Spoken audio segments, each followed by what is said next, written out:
So when you open up SketchUp, this is what you see. So this is the basic interface. In terms of picking a different template, it's honestly completely up to you. I think I use the architectural more, and I typically work a lot in inches. So if you prefer metric or imperial, it's certainly up to you. I know in this program we'll probably push a lot of metric, and it'll be something that we end up using quite a bit. But the reality is the industry in Canada is, in some respects, a little bit convoluted. A lot of residential is done in imperial. A lot of government projects are done in metric, and that's just the way it is. So I think you definitely want to be comfortable with both. So I'm going to start up here in inches, and I'm just going to click that, and it should open up here, or maybe just disappear. We're off to a great start.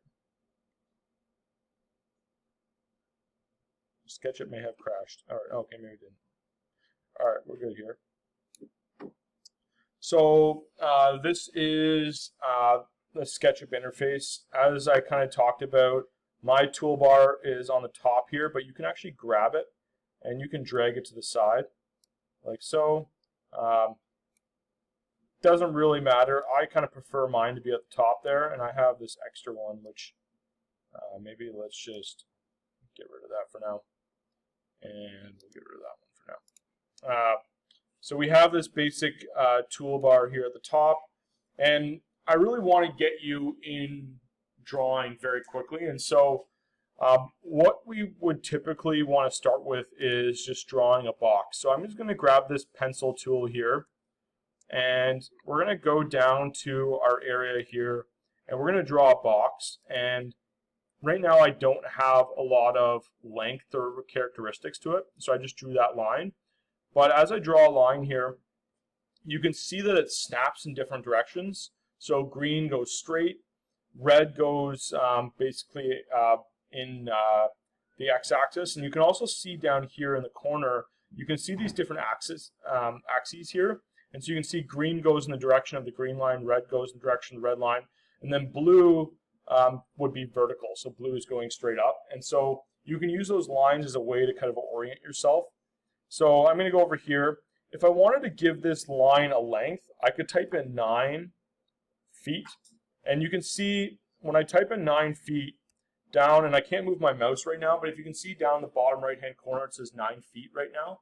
And so when I type that in, you know that you're actually putting a particular measurement in, because that box in the bottom corner is actually changing to show that number. And when I hit enter here, it's going to automatically indicate that line at 9 feet. And if I go back, you can see when I bring my mouse back to this point here, it actually shows 9 feet down here. So when I go here, it's 9 feet. So you can type in a measurement wherever you want. When I bring the box back this way, you can see as I bring it back close to this line, but I'm going in the same parallel line with that green line showing, you can see how it brings a dashed line up here, and that tells you that you're in line with that previous point. And so I can just click, and I can click. And so once you close an object in SketchUp, you end up getting a shaded in box, and that shaded in box tells you that this object is closed. And now that this object is closed, we can actually use this extrusion button. And I find this button, it's also I think called the push and pull button, but this is really the basics of SketchUp, is drawing lines, drawing objects, and extruding those objects into 3D. And so it's a very effective program because you're basically taking a two-dimensional element and pulling it into 3D. So we can do a few different types of objects. So we've got our box there. We also have a rectangular tool here, so or a shape tool. So I can just draw a straight box like this. Under this shape tool, we could do a circle as well. So you can draw a circle. And what else do we have? We have a polygon. And so under the polygon here,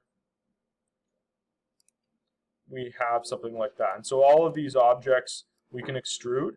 And when we extrude stuff, we can actually do something similar to what we did with the line. is if I drag my mouse over here to this other object we have, and let me actually move that more into the screen, I guess. So if I drag my mouse over, and I'm holding the left. I can't do my left and rights apparently. I'm holding the left click button on my mouse while dragging this object up and down.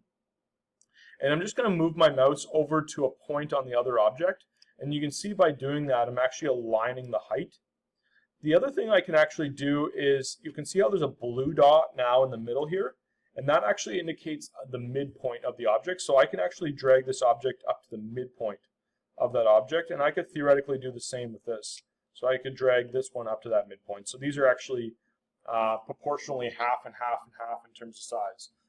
So you have that midpoint as a way of drawing, of doing things. So we've got a few objects here. You can do more complex objects. So say, for example, I want to do a triangle, and we can draw a triangle like this, and we can extrude that triangle like so. And then the height thing also works, so you can extrude down, extrude up for height, and you can actually adjust that distance down there, so you can have that kind of control. The other thing that I use sometimes is, say if I want this box to be 2 feet tall, I can draw a line on the one side, and I'll just type in 2. And you'll notice that you can't really see anything that happened, but if I were to go click the pencil here, or actually let's just click the extrude button, and if I go down here, if I extrude all this all the way down, you can see there's a little 2 foot tall line there, and now I can drag this box up to that right height.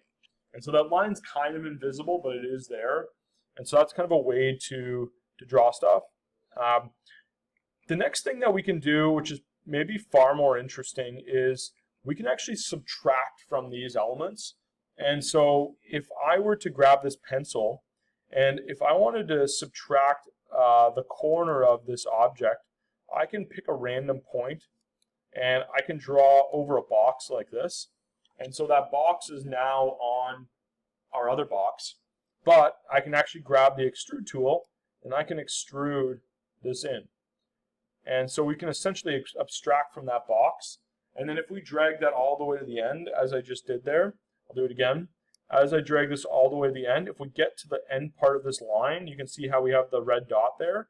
As soon as we have that selected, it'll automatically remove that element completely because we're at the end. And so this becomes some of the very basic modeling techniques of SketchUp. And so subtracting, adding, extruding, we can get this to be a little bit crazier. So say for example we want to extrude a hole out of the center here. There actually is a button here called offset, and on the offset here we can offset a line inside. So I can drag this box inside like this and really do the same thing. I didn't really pick a measurement there, but you could obviously pick a measurement of how far to extrude in. But we can also now extrude down as well. So I can extrude this all the way down. And you can see that we have 2 overlapping shapes like this. So it overlapped our inner and outer shape. And so that obviously is not what we want. So we can fix that. And sometimes you have to go a little bit further in terms of tracing this. And so essentially now I want to remove this shape. So what I'm going to do here is I'm actually going to draw a line up here, a line up here. And if we now extrude this out, we've extruded that part out. And I can actually just use this erase tool right here. And I can actually erase this line here. And now we have our box inside of there. So that last part was a little complex. But you can overlap shapes and subtract from them. And so, again, I think the goal with showing you this is just to help you have the tools to start working in SketchUp and experimenting and trying things. And so, with that being said, I think that's a very quick intro to SketchUp and how it works. So I'm going to pause that recording.